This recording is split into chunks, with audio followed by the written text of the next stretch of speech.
Hello everyone, अगर आपको मेरा ये वीडियो पसंद आया तो इस वीडियो को लाइक कीजिएगा, इसको ज़्यादा से ज़्यादा शेयर कीजिएगा और मेरे चैनल को सब्सक्राइब कीजिएगा। हेलो एवरीवन, आज मैं अपना नया जो टॉपिक है वो स्टार्ट करूंगी और इस पर्टिकुलर टॉपिक में मैं जो बात करूंगी असिस्टेंट प्रोसिक्यूशन ऑफिसर जो है एपीओ, उसके ऊपर ये पर्टिकुलर अपना पीपीटी बना रही हूँ मैं। और इसके अंदर मैं पीपीटी के अंदर सबसे पहले डिस्कस करूंगी वो है इसका सिलेबस। बेसिकली लॉ के अंदर कौन कौन से टॉपिक इसमें आते हैं, मतलब कौन कौन से इसमें सब्जेक्ट्स हैं। और फिर उसके बाद में मैं इसमें डिस्कस करूंगी जो राजस्थान पब्लिक एग्जामिनेशन है, use of unfair means act 1992, उस पर्टिकुलर एक्ट को मेरे इस पर्टिकुलर वीडियो में मैं उस चीज को डिस्कस करूंगी। तो सबसे पहले मैं इसमें बताऊंगी कि असिस्टेंट प्रोसिक्यूशन ऑफिसर जो है एपीओ, उसका क्या सिलेबस है, उसमें कौन से सब्जेक्ट्स इंक्लूडेड है जो लॉ के सब्जेक्ट्स है। और उसके बाद में इसके अंदर मैं डिस्कस करूंगी जो पब्लिक एग्जामिनेशन एक्ट है उसके बारे में। तो सबसे पहले इसमें जो सिलेबस है, जो लॉ का जो सिलेबस है, उसके अंदर सबसे पहले इंडियन पिनल कोड आता है इसमें 1860 का, फिर इसमें क्रिमिनल प्रोसीजर कोड है, इंडियन एविडेंस एक्ट है, और इसमें narcotic drugs and psychotropic substance act है, schedule caste and tribes prevention of atrocity act है, आर्म्स एक्ट है, इसमें राजस्थान एक्सरसाइज एक्ट है, इसेंशियल कमोडिटीज एक्ट है, प्री कंसेप्शन और pre natal diagnostic techniques, prohibition of sex selection act है, और इसके अंदर है protection of children from sexual offences act, the dowry prohibition act, the Rajasthan public examination prevention of unfair means act, indecent representation of women prohibition act, the food safety and standards act, the Rajasthan bovine animal prohibition of slaughter and regulation of temporary migration और export act. ये सारे act इसके अंदर है। और इस particular जो मेरा वीडियो है इसके अंदर मैं सबसे पहले जो एक्ट डिस्कस करूंगी वो है the Rajasthan public examination use of unfair means act 1992। और ये जो एक्ट है वो एक्ट नंबर 27 है 1992 का। और इसके अंदर जो गवर्नर है उसने इसको एसेंट कब दी थी, वो दी थी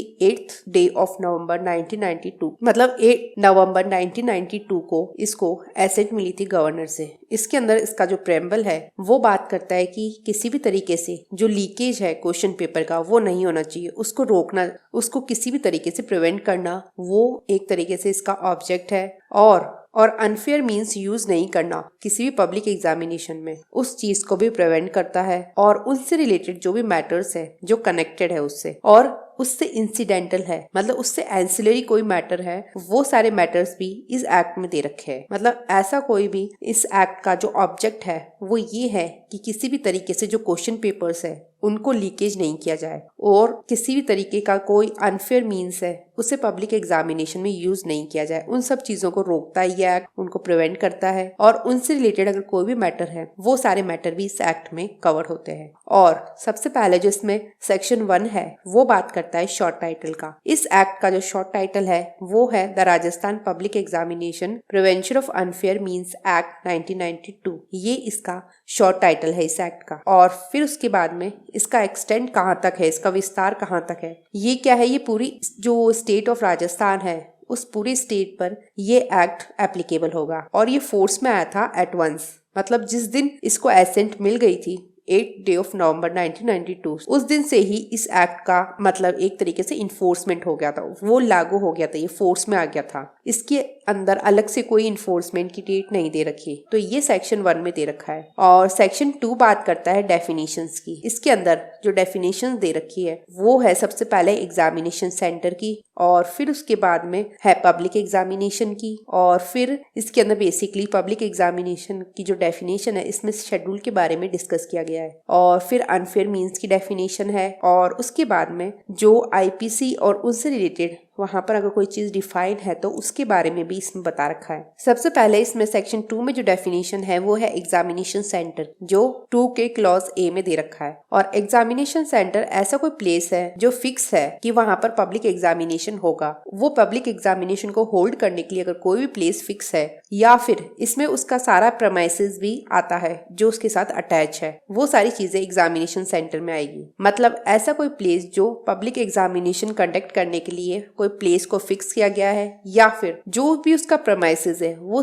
जो उसके साथ अटैच है, वो सारी चीजें एग्जामिनेशन सेंटर में इंक्लूडेड है। और बी के अंदर है पब्लिक एग्जामिनेशन। पब्लिक एग्जामिनेशन कौन सा एग्जामिनेशन है, वो सारे एग्जामिनेशन है जो क्या है शेड्यूल में दे रखे हैं। मतलब कि ऐसे कोई भी एग्जामिनेशन जिन्हें बोर्ड ऑफ सेकेंडरी एजुकेशन जो राजस्थान का है under the Rajasthan secondary examination act 1957 उसके अंदर अगर कोई भी एग्जामिनेशन कंडक्ट किया जाता है जो बोर्ड ऑफ सेकेंडरी एजुकेशन जो राजस्थान का है वो कंडक्ट कर रहा है और इस एक्ट के अंदर जो राजस्थान सेकेंडरी एग्जामिनेशन एक्ट है उसके अंदर, या ऐसा कोई एग्जामिनेशन है जिसे कोई यूनिवर्सिटी करती है जिसे इस्टेब्लिश किया है लॉ से इंडिया के अंदर, या ऐसा कोई एग्जामिनेशन है जिसे कंडक्ट करता है आरपीएससी या यूपीएससी मतलब राजस्थान पब्लिक सर्विस कमीशन या यूनियन पब्लिक सर्विस कमीशन, या ऐसा कोई एग्जामिनेशन है जिसे कंडक्ट करता है कोई ऑटोनोमस जो कॉलेज है स्टेट का वो, या ऐसा कोई एग्जामिनेशन है जिसे कंडक्ट करता है रेलवे रिक्रूटमेंट बोर्ड जो अजमेर का है वो, या कोई भी एग्जामिनेशन जिसे राजस्थान हाई कोर्ट जो है वो कंडक्ट करवाती है,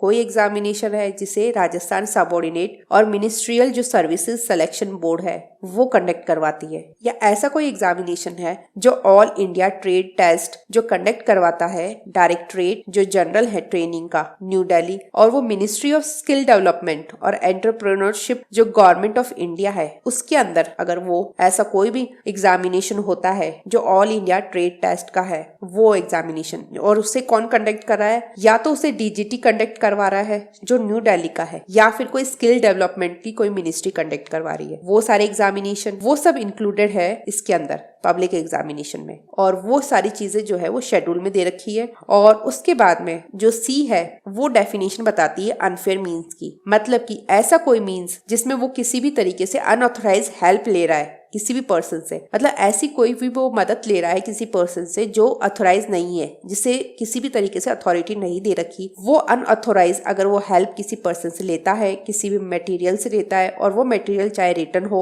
वो रिकॉर्डेड हो या वो प्रिंटेड हो किसी भी फॉर्म में, उन सारे मटेरियल की अगर वो मदद ले रहा है वो पर्सन, या कोई अनऑथोराइज टेलीफोनिक वायरलेस या इलेक्ट्रॉनिक या अदर इंस्ट्रूमेंट या गैजेट जो है उनकी यूज अगर वो ले रहा है वो पर्सन, मतलब ऐसी कोई भी टेलीफोनिक वायरलेस या इलेक्ट्रॉनिक या कोई भी इंस्ट्रूमेंट गैजेट की वो मदद लेता है और वो सारी क्या है अनऑथराइज है, तो वो सारी चीजें अनफेयर मीन्स में आएगी, और उस सारी अनफेयर मीन्स को यहाँ पर इसके अंदर कवर किया जाएगा। मतलब किसी भी तरीके से कोई हेल्प किसी पर्सन से लेता है, कोई टेलीफोनिक हेल्प ले रहा है, कोई भी इलेक्ट्रॉनिक या इंस्ट्रूमेंट की कोई गैजेट की मदद ले रहा है, कोई मटेरियल की ले रहा है जो रिटन है, चाहे वो रिकॉर्डेड हो चाहे वो प्रिंटेड हो, तो वो सारे अनफेयर मीन्स में इंक्लूडेड होंगे। और फिर इसके अंदर डी के अंदर ये बता रखा है कि अगर ऐसे कोई वर्ड्स है, कोई एक्सप्रेशन है जो यहाँ पर तो यूज हुए हैं लेकिन उनको डिफाइन नहीं किया गया है, मगर उन्हें आईपीसी में इंडियन पिनल कोड जो है उसमें वहां पर उसको डिफाइन किया गया है, तो उनका वही मीनिंग होगा जो आईपीसी में दे रखा है। मतलब यहाँ पर तो वो वर्ड्स यूज तो किए गए लेकिन उनको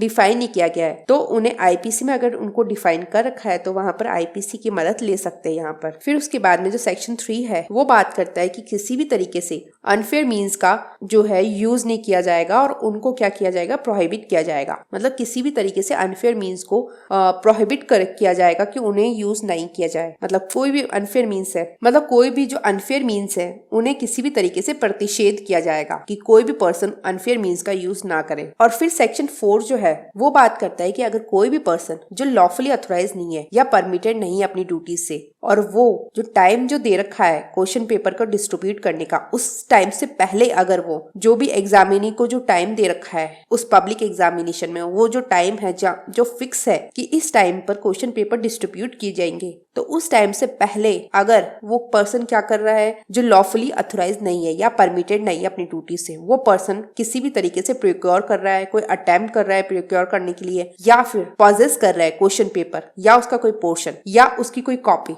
वो सब चीजें क्या कर रहा है वो अपने पास में रख रहा है कब्जे में, या फिर वो किसी भी तरीके से उन्हें क्या अपने कब्जे में ले रहा है या फिर उपाप्त करने का प्रयत्न करता है, तो उस केस में वो क्या होगा, या इम्पार्ट करेगा, वो ऑफर करेगा इम्पार्ट करने के लिए कोई भी इंफॉर्मेशन वो दे रहा है या ऑफर कर रहा है कि वो इंफॉर्मेशन देगा जो वो जानता है, नॉलेज है उसके पास में या रीजन है उसको बिलीव करने का कि वो डिराइव्ड है उस क्वेश्चन पेपर से, जो क्वेश्चन पेपर जो उस पब्लिक एग्जामिनेशन का जो क्वेश्चन पेपर है उससे वो किसी भी तरीके से डिराइव्ड है। तो वो उस केस में अगर वो ऐसा कोई काम कर रहा है, मतलब ऐसा कोई पर्सन है जो लॉफुली ऑथराइज अपनी ड्यूटी से नहीं है, ना ही उसको परमिट किया गया है कि जो टाइम जो फिक्स है, मतलब पर्टिकुलर एक टाइम फिक्स है कि उस टाइम पर ही क्वेश्चन पेपर डिस्ट्रीब्यूट किए जाएंगे एग्जामिनी को उस पब्लिक एग्जामिनेशन से। तो उस पर्टिकुलर जो टाइम है उससे पहले अगर वो क्या कर रहा है, वो किसी भी तरीके से अपने कब्जे में रख रहा है, उनको प्रोक्योर कर रहा है, या फिर वो क्या कर रहा है उनके बारे में इंफॉर्मेशन दे रहा है, और वो किसी इंफॉर्मेशन किस पर्सन को वो दे रहा है, और वो इंफॉर्मेशन वो जानता है जो भी वो दे रहा है कि वो उस क्वेश्चन पेपर से रिलेटेड है, तो वो सारी काम अगर वो पर्सन करता है तो उसके अंदर ऐसा माना जाएगा कि उस पर्सन ने क्या किया है, वो काम अनऑथराइज उसने अपने कब्जे में रखा है, या फिर वो उसने डिस्क्लोजर उस क्वेश्चन पेपर का अनऑथराइज तरीके से किया है, और वो सेक्शन 4 के अंदर कवर्ड होगा पर्सन।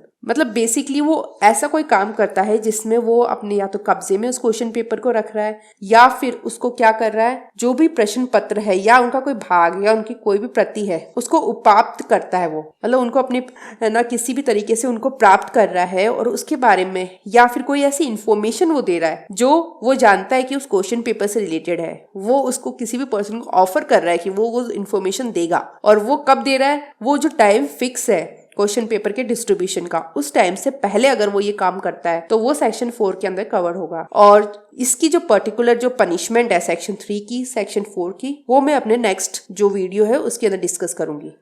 अगर आपको मेरे इस वीडियो से कुछ भी अच्छा सीखने को मिला तो मेरे इस वीडियो को लाइक कीजिएगा, इससे ज़्यादा शेयर कीजिएगा और मेरे चैनल को सब्सक्राइब कीजिएगा। Thank you and stay tuned.